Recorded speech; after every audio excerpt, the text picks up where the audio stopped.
Με μειώσεις, ότι τα επιδόματα έχετε χάσει, πόσο προχωρήσετε είστε τα τελευταία χρόνια?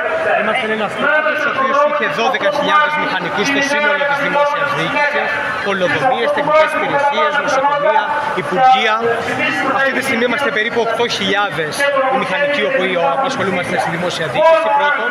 Δεύτερον, το 61% αυτών των 8.000 είναι άνω των 51 ετών, δηλαδή είμαστε ήδη ένας πολύ γερασμένος κλάδος. Τρίτον, οι αποδοχές μας είναι μειωμένες της τάξης του 50 έως 60%. Η αύξηση η οποία δόθηκε από 1η είναι πραγματικά αστεία. Και αντιμετωπίζουμε το πρωτοφανές φαινόμενο όπου κάποιοι λίγοι διορισμοί που γίνονται αυτή τη στιγμή μηχανικών στη δημόσια διοίκηση, επειδή ακριβώς είναι με 800-850 ευρώ το μήνα, συναντάμε για πρώτη φορά πάρα πολλές παραιτήσεις. Δηλαδή με επίσημα στοιχεία από τον ΑΣΕΠ, το 40% αυτών που διορίστηκαν τον τελευταίο χρόνο παραιτήθηκαν από την υπηρεσία λόγω εξευτελιστικών αποδοχών. Άρα κάνετε διπλή δουλειά με τα μισά χρήματα? Ακριβώς. Με τεράστιες ευθύνες. Αυτό θέλω να πει. Από πότε μέχρι πότε έχετε καταλήξει να παίρνετε ουσιαστικά σχεδόν τα μισά? Από το 2011 που ξεκίνησε η περικοπή των μισθολογίων μέχρι σήμερα, οι αποδοχές μας έχουν μειωθεί άνω του 50%. Εσείς έχουν κοπεί όλα τα επιδόματα και ζητάτε μια επαναφορά? Ζητάμε οπωσδήποτε να επανέλθουν τα δώρα, το κλιμάκιο που μας έχουν κόψει, ένα κλαδικό επίδομα που είχαν ειδικά οι διπλωματούχοι μηχανικοί πρέπει οπωσδήποτε να επανέλθει.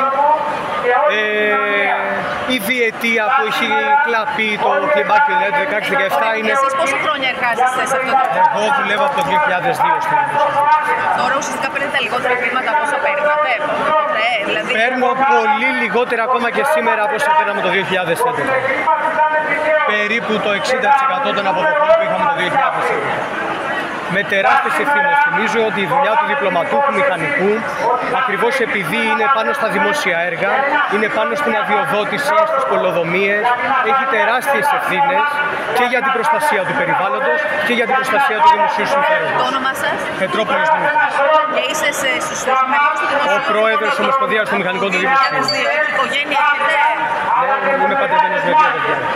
Και βλέπετε πλέον ότι η οικογένειά σας... Η οικογένεια στις 20 μέρες ο μισθός δεν φτάνει για να βγάλει τον υπόλοιπο μήνα.